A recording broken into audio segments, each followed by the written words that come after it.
नमस्कार दोस्तों, हमारे YouTube चैनल में आप सभी का बहुत बहुत स्वागत है। मैं हूं सुमित।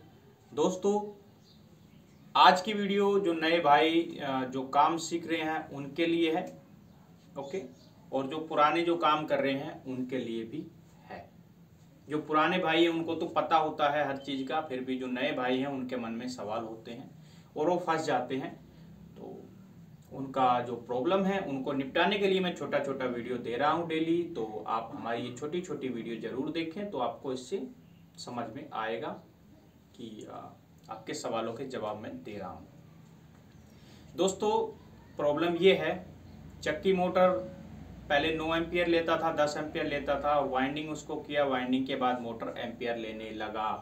ठीक है, लोड की बात नहीं कर रहे हैं, लोड पे तो और बढ़ेंगे। खाली काफ़ी ज़्यादा एम्पियर ले रहा है। पहले 10 एम्पियर ले रहा था मान लीजिए, अब वो 15 एम्पियर ले रहा है ना। क्यों ले रहा है इतने एम्पियर, कारण क्या है? ये जो मोटर इस तरह से एम्पियर लेता है, इसके पीछे का जो रीजन होता है, जो कारण होता है, वो होता है दोस्तों गेज।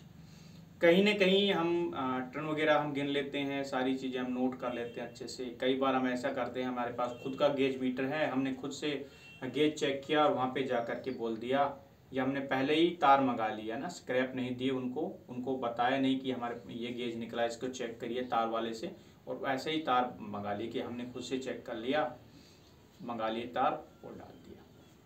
चूक हो जाती है गेज चेक करने में। गेज को कई बार चेक करना चाहिए, 2-3 बार कंफर्म करना चाहिए खुद से, और फिर कंफर्म करने के बाद जो तार बनाता है उनसे गेज चेक कराना चाहिए, है ना। तो इसका बेनिफिट ये मिलता है कि हमसे कोई गलती हो जाए तो उनका तो काम ही है, हमारा काम तो वाइंडिंग करना भी है, बैरिंग चेंज करना भी है, बहुत सारे काम करना है, लेकिन उनका काम स्पेशल होता है तारों को बनाना, डाटा को बनाना। उनको एक्सपीरियंस थोड़ा सा ज़्यादा है, वो तारों को पहचान लेते हैं, देख लेते हैं, अच्छे से चेक कर सकते हैं। तो हम यही गलती कर देते हैं दोस्तों कि हल्का सा तार आधा नंबर मोटा हो गया, ठीक है, ज़्यादा तो नहीं, लेकिन हमसे गलती हो सकती है कि आधा नंबर की गलती हो गई है। मोटर के अंदर मान लीजिए 19 नंबर गेज था और हमने आधा नंबर उसको गल चेक किया और हमने आधा नंबर उसमें मोटा डाल दिया। तो मोटर में ये गड़बड़ होने लगेगी। जैसे 10 एम्पियर ले रही थी तो 13 एम्पियर लेगी या 14 एम्पियर लेने लगेगी, ऐसे एम्पियर बढ़ जाएंगी। ठीक है, और मोटर एम्पियर भी लेगी, थोड़ी ज़्यादा लेगी तो हीट भी थोड़ी सी ज़्यादा होगी, लेकिन मोटर की ताकत थोड़ी सी बढ़ जाती है। एक बेनिफिट तो होता है, लेकिन फिर हीट भी होती है, नुकसान भी है, और एम्पियर भी ज़्यादा ले रही है ना। उसके आगे ज़्यादा चलने के चांसेस थोड़े से कम हो जाते हैं, डाटा को चेंज हो जाता है। ठीक है, तो अब इसका अगर मोटर में हमने ऐसा कुछ कर दिया है, अब एम्पियर ज़्यादा ले रही है, इसका अब निवारण क्या करें? कारण तो हमने बता दी कि भाई कारण तो यही होते हैं, है ना। अब निवारण क्या कर सकते हैं? निवारण में दोस्तों यही है कि आप जो मोटर 10 एम्पियर ले रही थी वो 13 या 15 एम्पियर ले रही है, तो प्रॉब्लम तो ऐसा कुछ नहीं है, मोटर तो आपका चलेगा, कोई इसमें डरने की बात है नहीं।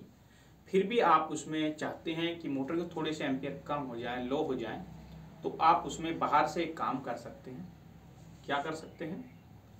मोटर की जो स्टार्टिंग कॉइल होती है उसमें 2 कैपेसिटर लगे होते हैं, ज़्यादातर देखा जाता है वो क्लिच प्लेट से जुड़े होते हैं।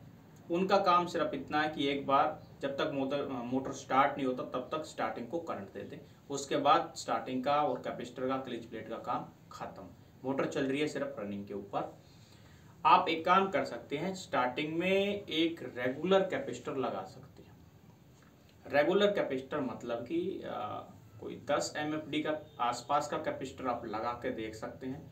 स्टार्टिंग में अगर आप ये कैपेसिटर लगा देते हैं, जो कि रेगुलर, क्लिच प्लेट के थ्रू नहीं, डायरेक्ट वो जुड़ेगा कैपेसिटर, ठीक है, क्लिच प्लेट से, तो वो 2 कैपेसिटर जो लगे होंगे, ठीक है, बड़े कैपेसिटर, वो छोटा कैपेसिटर जो आप लगाएंगे वो आपको डायरेक्ट लगाना है। जैसे पंखे में लगा होता है ना, पंखे की स्टार्टिंग में, कूलर की स्टार्टिंग में डायरेक्ट देता रहता है।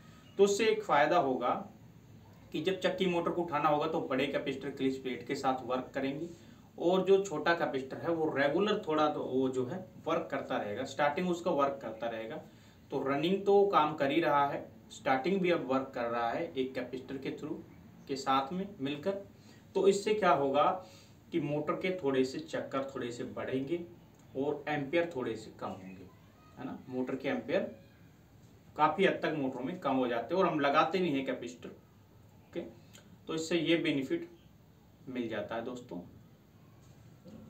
लेकिन इसमें थोड़ा सा एक डर रहता है, कई मोटरों में स्टार्टिंग में थोड़ा सा मोटा तार होता है ना, उसमें कैपेसिटर फटने का थोड़ा सा डर रहता है। जिनमें पतला तार होता है मोटरों में स्टार्टिंग में, उसमें कोई दिक्कत नहीं आती है, इशू नहीं आती है, बस लगा सकते हैं, उससे कोई नुकसान नहीं है। ज़्यादा से ज़्यादा क्या होगा, कैपेसिटर वो जो हमने लगाया वो ख़राब हो जाएगा, इससे ज़्यादा कोई नुकसान नहीं होगा। लेकिन एम्पियर मोटर के कम हो जाएंगे, ताकत मोटर की जो है बढ़ जाएगी।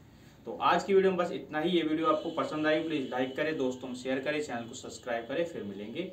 जय हिंद, जय भारत, वंदे मातरम, जय श्री राम।